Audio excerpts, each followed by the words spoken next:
दोस्तों सी लैंग्वेज के इस फ्री कोर्स में आप सबका स्वागत है, जहां पर आज के इस वीडियो में हम कवर करने वाले हैं दो इंपॉर्टेंट चैप्टर्स को। एक है फॉर्मेट स्पेसिफायर एंड दूसरा है एस्केप सीक्वेंस। अब अभी तक की वीडियोस पे अगर हम ध्यान दें तो अभी तक हम सी लैंग्वेज के बेसिक्स, डेटा टाइप्स, वेरिएबल्स ये चीजें कवर कर चुके हैं। आपने वो वीडियो नहीं देखी तो वीडियो प्लेलिस्ट में अवेलेबल है, आप जाके देख सकते हैं। अब आगे की वीडियोस की अगर हम बात करें तो आगे की जितनी भी वीडियोस हैं उनमें ज्यादातर प्रैक्टिकल जोन हम देखने वाले हैं। एंड ये जो दोनों टॉपिक्स जो आज के इस वीडियो में हम कवर करने वाले हैं, format specifier and escape sequence, ये दोनों ही प्रैक्टिकल बेसिस पे बहुत ही ज्यादा इंपॉर्टेंट टर्म है। यही रीजन है कि आज की इस वीडियो में हम इन डिटेल इन दोनों टॉपिक्स को क्लियर करने वाले हैं। नो डाउट कि जो वीडियो ये आपके लिए फुल ऑफ इन्फॉर्मेशन होने वाला है एंड आई होप कि जो ये कोर्स है वो भी आपको पसंद आ रहा होगा। आपसे बस इतनी सी रिक्वेस्ट है कि अगर ये कोर्स आपको अच्छा लग रहा है तो प्लीज इस कोर्स को एंड इस वीडियो को लाइक और शेयर जरूर करें, क्योंकि आपके लाइक और शेयर से ही हमें सपोर्ट मिलेगा और ये वीडियोस ज्यादा से ज्यादा लोगों तक पहुंच पाएंगे। तो प्लीज एक लाइक और एक शेयर आप जरूर करें। तो बिना किसी देर के शुरू करते हैं इस वीडियो को। अब नॉर्मल ध्यान देते हैं कंप्यूटर स्क्रीन पर। शुरुआत करते हैं सबसे पहले टर्म से, जो कि है फॉर्मेट स्पेसिफायर एक्चुअल में क्या होता है। अब अगर हम इसके डेफिनेशन पे ध्यान दें तो the format specifier in C is used to tell the compiler about the type of data for input and output operation.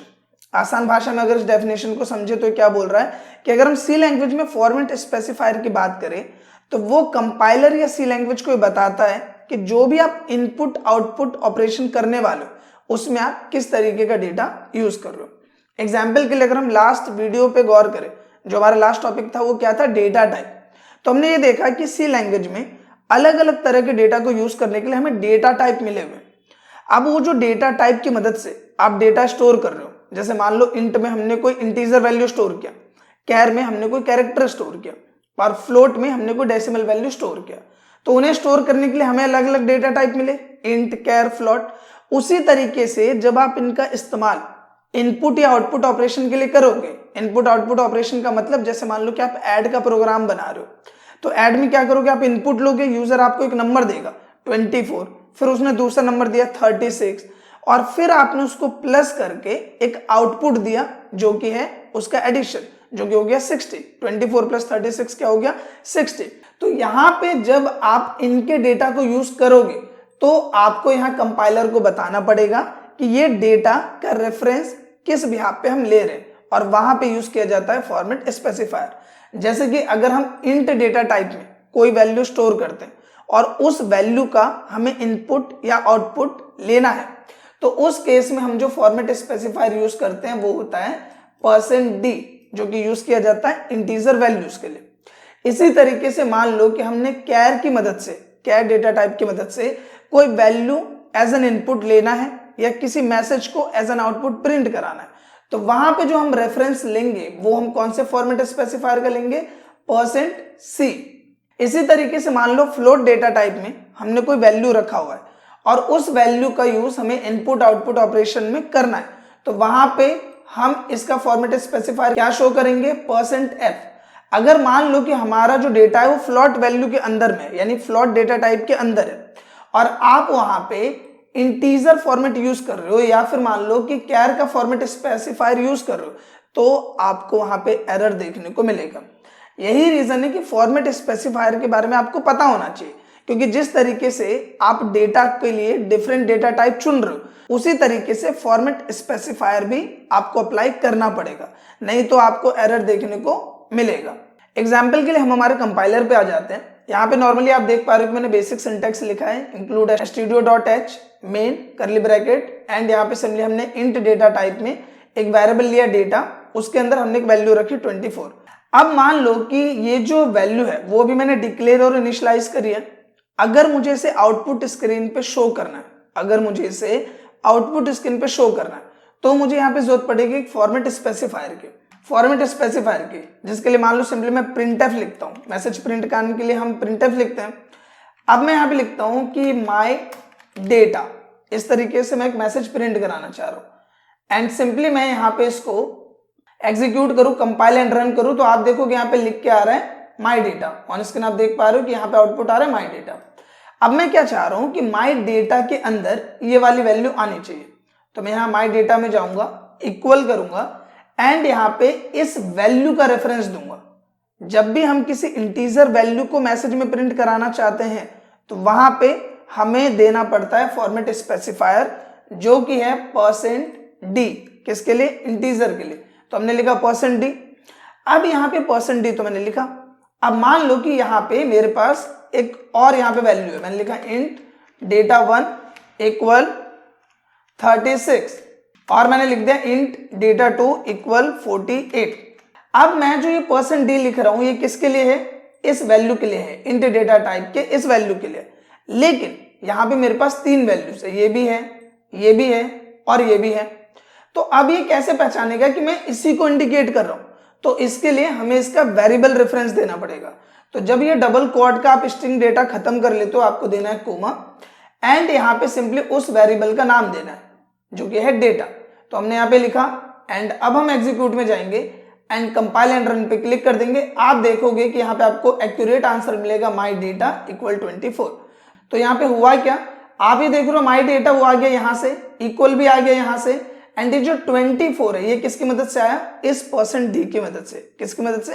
इस %d की मदद से। और इस तरीके से हमारे पास जो भी डेटा है उसे फॉर्मेट स्पेसिफायर की मदद से हम मैसेज में प्रिंट करा सकते हैं एज एन आउटपुट। और इनपुट लेने के टाइम में भी हमें फॉर्मेट स्पेसिफायर की जरूरत पड़ती है। सो आई होप कि आपको ये वाला पॉइंट क्लियर हो गया होगा। इसे हम कट कर देते हैं सिंपली यहाँ से। अब यहाँ पे एक पॉइंट को समझते हैं। नॉर्मली आप देख रहे हो कि मैंने अभी इंटीजर वैल्यू को यहाँ पे रेफरेंस दिया %d का, ठीक है। अब अगर मैं यहाँ पे ले लेता हूँ %f, मैं यहाँ पे क्या ले रहा हूँ? %f किसके लिए है? डेसिमल वैल्यूज के लिए। अब अगर मैं %f लेता हूँ एंड मैं यहाँ पे एग्जीक्यूट करता हूँ, लाइक मैंने क्या कंपाइल एंड रन, तो आप यहाँ पे देखोगे मुझे यहाँ पे वैल्यू क्या शो कर रहा है? एरर शो कर रहा है। जो मेरा एक्यूरेट वैल्यू है वो नहीं आ रहा है, यहाँ पे डेसिमल में 0.00 करके वैल्यू आ रहा है। तो अब आप समझ पा रहे हैं कि फॉर्मेट स्पेसिफायर कितना ज्यादा इंपॉर्टेंट है। जिस तरह से डेटा टाइप इंपॉर्टेंट है उसी तरीके से फॉर्मेट स्पेसिफायर भी इंपॉर्टेंट है, क्योंकि किसी और का डेटा टाइप आप किसी और में यूज नहीं कर सकते, उसी तरीके से किसी और का फॉर्मेट स्पेसिफायर आप किसी और में यूज नहीं कर सकते, नहीं तो आपको एरर मिल सकता है। सेम लाइक हम यहाँ पे आते हैं, इस इंट को हम कट करते हैं एंड यहाँ पे हम लेते हैं फ्लोट वैल्यू जिसके अंदर हम क्या स्टोर करते हैं? Decimal value.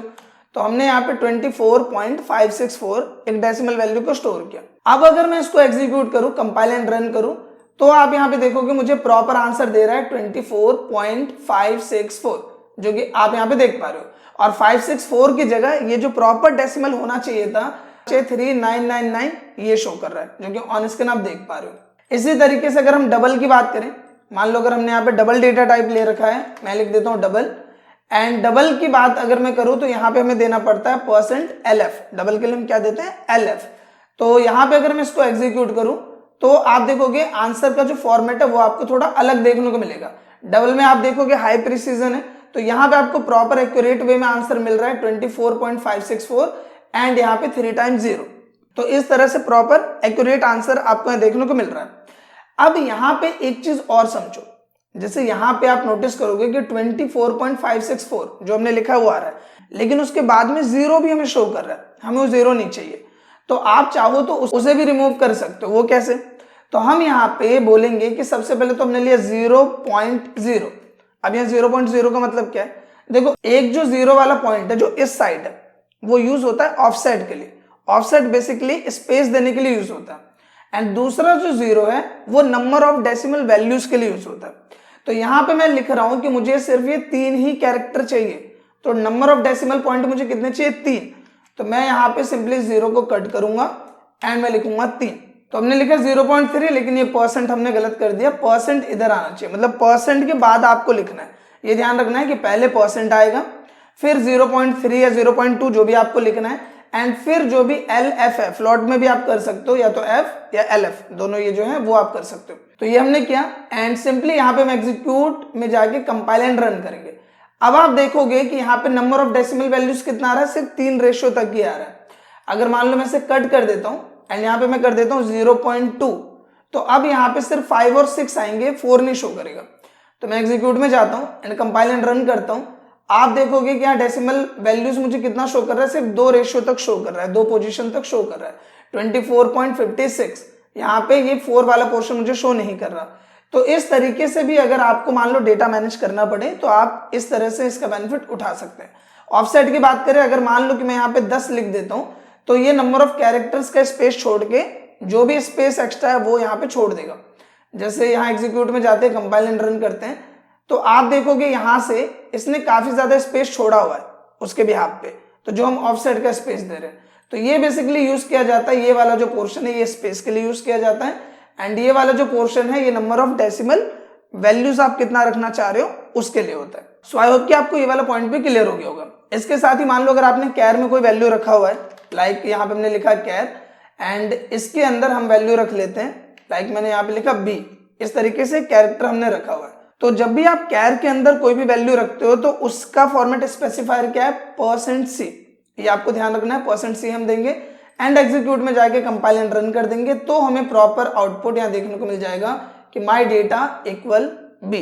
तो इस तरीके से आप यहाँ पे इसको एग्जीक्यूट कर सकते हैं एंड फॉर्मेट स्पेसिफायर का यूज कर सकते हैं। इसी के साथ अगर हम डेफिनेशन पे वापस आए तो they always start with a % symbol. जैसा कि हमने देखा जितने भी फॉर्मेट स्पेसिफायर है, चाहे %d, %c, %f या %lf, सब किससे स्टार्ट हो रहे हैं, % के साइन से, and are used in the formatted string in the function like printf, scanf etcetera. तो बेसिकली इसका यूज हम कहां करते हैं, printf फंक्शन में, scanf फंक्शन में। printf में यूज करते हैं आउटपुट रिप्रेजेंट करने के लिए, scanf में यूज करते हैं इनपुट रिप्रेजेंट करने के लिए। तो डिफरेंट बेसिस पे हम इसका यूज करते हैं।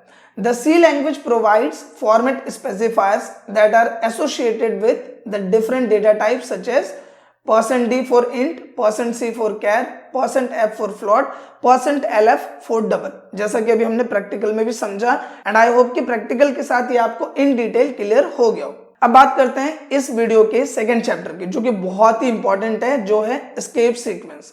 अब बेसिकली अगर हम एस्केप सीक्वेंस की बात करें तो इसका एक डेमो मैंने आपको शो किया होगा लास्ट ट्यूटोरियल्स में, जो कि है /n, जो कि यूज किया जाता है लाइन ब्रेक के लिए या फिर न्यू लाइन के लिए, या फिर आप कीबोर्ड के बिहाफ पे बोल सकते हैं एंटर करने के लिए। तो बेसिकली एस्केप सीक्वेंस की अगर हम बात करें तो ये जितने भी आप यहाँ पे देख रहे हैं, जो टोटल 8 आपको नजर आ रहे हैं, ये सब के सब एस्केप सीक्वेंस है। एंड बिलीव मी कि ये स्टूडेंट्स को काफी ज्यादा कंफ्यूज भी करते हैं।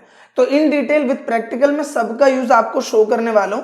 बस ये वीडियो अगर आपको पसंद आ रही है तो वीडियो को लाइक और शेयर आप जरूर करें, थोड़ा सपोर्ट आप जरूर दिखाएं। अब यहाँ पे अगर हम एस्केप सीक्वेंस की बात करें तो an escape sequence is a combination of characters that represent a special character that can not be typed directly on a keyboard. They start with a backslash followed by a letter और a combination of digits. अब I know की definition थोड़ी सी लंबी हो गई, आसान भाषा में क्लियर करते हैं। अगर हम एस्केप सीक्वेंस की बात करें तो ये कॉम्बिनेशन ऑफ वो कैरेक्टर्स होते हैं जिन्हें आप नॉर्मल कोडिंग में प्रिंट नहीं कर सकते। एग्जाम्पल के लिए अगर मैं आपसे बोलूं कि इस कोड में ये जो डबल कोट के अंदर हम डेटा लिख रहे हैं, अगर मान लो कि मुझे डबल कोट ही प्रिंट करना है, ये जो डबल कोट आप देख रहे हो, जैसे डेटा को मैं ले लूं डबल कोट के अंदर, मैं यहाँ पे एक और डबल कोट ले लेता हूं इस तरीके से, और मैं इसे प्रिंट करने की कोशिश करूं कि ये डेटा मुझे डबल कोट में ही प्रिंट करना है, तो अगर मैं इसको प्रिंट करूंगा तो यहाँ पे मुझे एरर दे देगा, मैं इसे डबल कोट प्रिंट ही नहीं कर सकता। और कई बार आपने देखा होगा कि बुक्स में या फिर अलग अलग जगह पे हमें डबल कोट्स में भी डेटा को शो करना पड़ता है, या फिर इसी की जगह अगर मान लो कि मुझे सिंगल कोट यहाँ पे रिप्रेजेंट करना है इस तरीके से, तो भी यहाँ पे मुझे एरर मिल सकता है, सिंगल कोट भी मुझे प्रिंट करने में दिक्कत होगी। इसके साथ ही एक इंपॉर्टेंट टर्म होता है जो कि है स्लैश। मान लो कि मुझे स्लैश यहाँ प्रिंट करना है, मैं एग्जीक्यूट में जाऊं, कंपाइल एंड रन करूं, तो आप देखेंगे यहाँ पे भी मुझे एरर मिल रहा है और मैं उसे यहाँ पे प्रिंट नहीं कर पा रहा हूं। तो यही ये बोल रहा है कि जो एस्केप सीक्वेंस है वो कॉम्बिनेशन होता है कुछ ऐसे कैरेक्टर्स का जो कि वैसे तो आप कीबोर्ड से प्रिंट नहीं कर सकते, लेकिन एस्केप सीक्वेंस की मदद से आप प्रिंट कर पाओगे। इसके साथ ही एस्केप सीक्वेंस में आपको कुछ ऐसे ऑप्शंस भी देखने को मिलते हैं जैसे कि /n, /t, या फिर हम बात करें कैरेज रिटर्न की, तो इनका यूज हम नॉर्मल कोडिंग में काफी ज्यादा देखते हैं, क्योंकि लाइन ब्रेक का यूज या फिर टैब देना या फिर ज्यादा स्पेस देना, उन सब जगहों पे इन एस्केप सीक्वेंस का यूज काफी ज्यादा होता है। अब यहाँ पे आप एक पॉइंट और समझो, यहाँ पे जो हम एस्केप और सीक्वेंस जो वर्ड है इसका भी थोड़ा मीनिंग क्लियर कर लेते हैं। यहाँ पे नॉर्मली आप देखोगे कि जितने भी आपको यहाँ पे पैटर्न नजर आ रहे हैं सब में आपको स्लैश देखने को मिलेगा, ये जो बैक स्लैश है वो आपको देखने को मिलेगा। तो ये जो बैक स्लैश है ये डिनोट करता है एस्केप को, एंड जितने भी लेटर्स है, चाहे एन हो गया, टी हो गया, बी हो गया, या फिर कोई स्पेशल कैरेक्टर हो गया, ये रिप्रेजेंट करता है सीक्वेंस को। तो ये जितने भी यहाँ पे आपको पैटर्न दिख रहे हैं ये सब क्या है, एस्केप सीक्वेंस है, जिसमें बैक स्लैश डिनोट करता है एस्केप को एंड जो भी अगला कैरेक्टर है वो डिनोट करता है सीक्वेंस को। आई होप कि ये पॉइंट भी आपको क्लियर हो गया होगा। यहाँ पे शुरुआत करते हैं सबसे पहले एस्केप सीक्वेंस से, जो कि है स्लैश एन, फिर स्लैश टी एंड फिर स्लैश बी। इनका सबसे पहले यूज करके देखते हैं। फॉर एग्जाम्पल हम प्रिंटफ का यूज कर रहे हैं एंड यहाँ पे हमें कोई नरेशन लिखना है 2-4 लाइन का, तो मैं लिख देता हूँ like my name is Rahul Chaudhary, इस तरीके से माई सेल्फ ही लिख देते हैं। एंड इसके बाद मुझे लिखना है कि आई एम फ्रॉम नोएडा, इस तरह से, and I work as a computer trainer. Suppose मुझे ये एक 3 लाइन का पैराग्राफ इस तरह से कुछ लिखना है। अब यहाँ पे होगा क्या कि जब भी मैं इसको एग्जीक्यूट करता हूँ, कंपाइल एंड रन करता हूँ, तो आप देखोगे कि ये सारा कुछ एक ही लाइन में आ रहा है। My name is Rahul Chaudhary, I am from Noida, I work as a computer trainer. अब मेरी विजडम क्या है, मैं चाह रहा हूं कि ये तीनों अलग अलग लाइन में, राहुल चौधरी तक एक लाइन, नोएडा दूसरी लाइन में आना चाहिए एंड ट्रेनर वाला जो पार्ट है वो तीसरी लाइन में आना चाहिए। तो या तो आप ये करो कि 3 बार आप प्रिंटफ यूज करो, तीनों बार आप यहाँ पे प्रिंटफ अलग यूज करो, यहाँ पे अलग यूज करो, तीनों बार डबल कोट अलग से दो, ब्रैकेट अलग से दो, पूरा पैटर्न दोबारा से फॉलो करो। या फिर आप क्या करोगे कि आप यहाँ पे आओगे एंड सिंपली आपको सिंपल यहाँ पे क्या करना है कि यहाँ पे देना है आपको स्लैश एन, यहाँ पे आई के पास एंड यहाँ देना है आपको स्लैश एन, इस तरह से। जैसे आप ये दोगे, एग्जीक्यूट पे जाओगे, कंपाइल एंड रन करोगे, आप यहाँ देखोगे कि my name is Rahul Chaudhary आ गया ऊपर एंड आई को हमने दिया था स्लैश एन, आई से हो गया न्यू लाइन या फिर लाइन ब्रेक, और आई जो है वो आ गया नीचे। इसी के साथ हम आगे आते हैं एंड यहाँ पे सिंपली इस वाले आई पे जो नोएडा फिनिश हो रहा है इसके बाद हम दे देते हैं स्लैश एन। एग्जीक्यूट में जाते हैं, कंपाइल एंड रन पे क्लिक करते हैं, तो my name is Rahul Chaudhary, I am from Noida, I work as a computer trainer. तो इस तरीके से तीनों को आप अलग अलग लाइन में लेके आगे। आई होप कि ये टर्म आपको क्लियर हो गया होगा। अब यहाँ पे बात करते हैं दूसरे एस्केप सीक्वेंस की, जो कि है टैब। नॉर्मली कीबोर्ड में आपके एक टैब की होता है जिसका यूज हम ज्यादा स्पेस देने के लिए करते हैं, थोड़ा पैटर्न मेंटेन करने के लिए भी करते हैं। फॉर एग्जाम्पल जैसे मान लो कि मैं यहाँ पे लिख रहा हूँ नेम, इस तरह से, एंड नेम के बाद मैं इतना स्पेस दूं, ठीक है, और फिर मैं यहाँ पे लिखूं राहुल। इसके बाद फिर मैं क्या करता हूँ, एक स्पेस देता हूँ, स्लैश एन देता हूँ एंड फिर मैं यहाँ पे लिख देता हूँ एज, ठीक है, एज नहीं लिखते हम, यहाँ पे लिखते हैं वर्क, इस तरह से लिख देते हैं एंड हम यहाँ स्केप करते हैं एंड मैं यहाँ पे दे देता हूँ नोएडा। इसके बाद फिर हम यहाँ पे स्लैश एन देते हैं लाइन ब्रेक करने के लिए, जो भी हमने सीखा, एंड यहाँ पे मैं लिख देता हूँ एड्रेस और यहाँ पे हम फिर इतना स्पेस देते हैं एंड यहाँ लिख देते हैं नोएडा। अब यहाँ पे अगर मैं इसको एग्जीक्यूट करूं, मैं कंपाइल एंड रन में जाऊं एंड यहाँ पे मैं एग्जीक्यूट करूं, तो देखो ये तीनों के तीनों आगे पीछे हो रखे हैं। अगर आप गौर करोगे तो नेम के बाद वर्क प्रॉपर पैटर्न में नहीं आ रखा, फिर एड्रेस पैटर्न में नहीं आ रखा, राहुल के बाद इधर देखो ज्यादा स्पेस, इधर कम स्पेस है, काफी तितर बितर हो रखा है। हमें ये चीज नहीं चाहिए, हम इसको थोड़ा पैटर्न में लिखेंगे। तो जो हमने इतनी बार स्पेस को दबाया वो हमें दबाने की जरूरत नहीं है, हमें सिंपली यहाँ पे एक बार देना है स्लैश टी, बस इतना सा। और अब हम इसको एक बार एग्जीक्यूट करके देखते हैं। तो आप यहाँ पे देखोगे कि जब मैं इसको एग्जीक्यूट करता हूँ तो अभी भी यहाँ पे इतना ही स्पेस आ रहा है, मुझे इतनी बार यहाँ पे स्पेस देने की जरूरत नहीं पड़ी। इसके बाद हम यहाँ पे आते हैं और ये जो वर्क है इसको हम लेते हैं पहले पीछे एंड इस नोएडा को भी हम लेके आते हैं यहाँ पे एंड यहाँ पे हम लिखेंगे सिंपली स्लैश टी। हम यहाँ पे जाते हैं एंड कंपाइल एंड रन पे क्लिक करते हैं। आप देखोगे नेम के बाद ये प्रॉपर स्पेस आ रहा है, देखो बिल्कुल बराबर दूरी है, और वर्क के बाद भी बिल्कुल बराबर दूरी है और ये बिल्कुल यहाँ पास में आ रहा है। इसके साथ ही एड्रेस में भी यही करेंगे, पहले तो इसको पीछे लेके आते हैं एंड यहाँ पे हम इसको कट करेंगे एंड सिंपली देंगे स्लैश टी। तो स्लैश टी का बेसिकली यूज हम यहाँ पे कर क्या रहे हैं, एक प्रॉपर ज्यादा स्पेस देने के लिए। जहां हम 5-6 बार स्पेस दबा रहे थे उसकी जगह हमें सिर्फ एक टी लिखने की जरूरत पड़ी और हमारा काम यहाँ पे हो गया।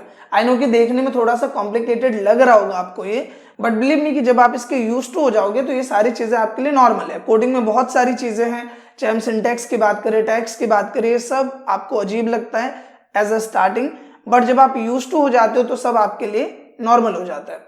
तो हम यहाँ पे इसको एग्जीक्यूट करते हैं एंड आप देखेंगे कि प्रॉपर स्पेस में यहाँ मेंटेन हो गया, name work address and Rahul Noida Noida इस तरीके से यहाँ पे आ गया। तो इस तरीके से आप स्लैश टी का यूज ज्यादा स्पेस देने के लिए कर सकते हैं, रेदर देन आप स्पेस को बहुत बार दबा रहे हैं, उसकी जगह आप स्लैश टी को यूज कर सकते हैं। अब यहाँ पे बात करते हैं नेक्स्ट टर्म की, जो कि है कैरीज रिटर्न। पहले हम कैरीज रिटर्न समझेंगे, फिर हम बैक स्पेस को समझेंगे। तो हम यहाँ पे आते हैं और यहाँ पे मान लो कि मैंने लिखा है अभिमन्यु, ठीक है, कई बार आपको ऐसा टास्क मिलेगा जहां पे आपको carriage return and back space की जरूरत पड़ेगी। इन सब छोटे मोटे प्रोग्राम में आपको इसका ज्यादा पावरफुल यूज नहीं दिखाई देगा, क्योंकि ये इतना यूज टू चीजें नहीं है। जब आप आगे काम करोगे तो वहां पे इसका मीनिंगफुल यूज आपको देखने को मिलेगा। फॉर एग्जाम्पल हम इसके पॉइंट को समझते हैं। जैसे मैंने यहाँ पे लिखा है अभिमन्यु, अब मैं इसको एग्जीक्यूट करूंगा, नो डाउट मुझे यहाँ पे सीधा सीधा नाम शो करेगा जो कि है अभिमन्यु। हमने इसको कट किया। अब कैरेज रिटर्न करता क्या? कैरेज का मतलब क्या होता है? उठाना, एंड रिटर्न का मतलब वापस करना। तो मैं इससे ये बोल रहा हूं कि ये जो यहाँ पे NYU है या फिर ANYU है, इसको आप वापस करो। तो हम यहाँ पे आए एंड हमने यहाँ पे दिया /R। तो अब यहाँ पे क्या होगा मैं आपको नीचे लिख के बता देता हूँ, थोड़ा वो ज्यादा बेटर रहेगा। हम यहाँ पे आते हैं एंड मैं कमेंट में इसको लिख रहा हूं। तो ये जो आप ANYU है, ये आप देखोगे ये आ जाएगा आगे, यानी कि ये इसको क्या करेगा? कैरेज करेगा, उठाएगा एंड यहां से इसको रिटर्न करना स्टार्ट करेगा। तो यहाँ पे आएगा A, यहाँ पे आएगा N, यहाँ पे आएगा Y एंड यहाँ पे आएगा U, और बचा लास्ट में क्या? M। तो ये आ जाएगा इस तरीके से अन्यू। हम इसे एक बार एग्जीक्यूट करके देखते हैं और करते हैं यहाँ पे कंपाइल एंड रन। आप देखोगे आपको रिजल्ट क्या देखने को मिलेगा? अन्यू। तो बेसिकली इसने क्या किया, इसने इतने पोर्शन को उठाया एंड इसको यहां से रिटर्न कर दिया। तो रिटर्न करने का मतलब इस पे ओवरराइट कर दिया एंड जो इसके आगे बच्चा वो यहाँ पे आ गया। फॉर एग्जाम्पल हम एक और यहाँ पे ट्राई करके देखते हैं। लाइक मैंने यहाँ पे लिखा printf, या फिर इसको मैं हटा ही देता हूँ, नहीं तो डबल डबल हो जाएगा, वो भी आपको देखने में इश्यू ही लगेगा। तो हमने यहाँ पे डबल कोट दिया एंड सपोज हम यहाँ पे दे देते हैं शक्तिमान, एंड यहाँ पे जो MAN है इसको हम कैरेज रिटर्न करेंगे। हमने यहाँ पे दिया /R एंड यहाँ पे क्या करेगा? MAN को यहाँ पे ये रिटर्न करेगा। तो रिटर्न करने का मतलब क्या है कि यहाँ पे आया M, यहाँ पे आया A, यहाँ पे आया N, तो यहाँ पे सिंपली आ जाएगा MAN एंड बचा क्या? KTI। तो ये जो KTI है ये यहाँ प्रिंट हो जाएगा। तो इसको हम कट ही कर देते हैं, कहीं आपको डाउट लग रहा हो ये मैंने नीचे लिखा है इस वजह से आ रहा हो, तो हम इसे हटा देते हैं एंड एग्जीक्यूट में जाके कंपाइल एंड रन करते हैं। तो आप देखोगे यहाँ पे मानकती इस तरीके से शक्तिमान को इसने ओवरराइड कर लिया। यहाँ पे जो MAN है वो आगे एंड KTI वो आ गया इस तरीके से। आई होप कि ये पॉइंट आपको क्लियर हो गया होगा। इसकी जगह अगर हम /B की बात करें जिसका मतलब होता है बैक स्पेस, तो बैक स्पेस का यूज किया जाता है किसी भी कैरेक्टर को यहाँ पे रिमूव करने के लिए। जैसे शक्तिमान है और मैं I के पास इसको लिख रहा हूँ, तो ये I को क्या करेगा? मिटा देगा। बैक स्पेस का मतलब क्या हो? मिटाना। तो इसको मिटा देगा एंड जब हम इसको यहाँ पे सिंपली जाके एग्जीक्यूट करेंगे, कंपाइल एंड रन करेंगे, तो आप यहाँ पे देखोगे क्या लिख के आ जाएगा? शक्तिमान। शक्ति हट गया, यहाँ से I हट गया एंड शक्तिमान आ गया, कुछ इस तरीके से, जो कि ऑन स्क्रीन आप देख पा रहे हैं। इसके साथ ही हम बात करें backslash, single quote, double quote या अलर्ट बेल की। सबसे पहले तो अलर्ट बेल समझ लेते हैं, उसके बाद हम बाकियों की बात करेंगे। तो यहाँ पे नॉर्मली होता क्या है, इसमें कुछ खास नहीं है। इसमें ये रहता है कि एक तरीके से आपने देखोगा बीप मैसेज होता है। जैसे पहले फोन वगैरह आते थे या फिर फोन वगैरह में देखने को मिलता था, रेडियो स्टेशन पे देखने को मिलता था, एक तरीके का बीप साउंड होता है। तो जब आप ये /A लगाते हो तो एक तरीके का अलर्ट टोन जो है वो आपको सुनाई देगा। तो हो सकता है इसमें रिकॉर्ड हो सकता है रिकॉर्ड ना हो। तो अगर रिकॉर्ड होगा तो ये आप सुन पाओगे, नहीं होगा तो नहीं सुन पाओगे। तो जब हम इसे एग्जीक्यूट करेंगे तो इस तरीके से जो एक बीप साउंड है वो भी इसके साथ आएगा एज अ आउटपुट। इसके बाद बात करते हैं कुछ ऐसे कैरेक्टर्स के जिनको हम बिना एस्केप की मदद से हम प्रिंट नहीं कर सकते, जैसे कि backslash, single quote, double quote. Example के लिए मैंने आपको बताया कि जैसे मैं यहाँ पे लिख रहा हूं कि welcome to our programming classes.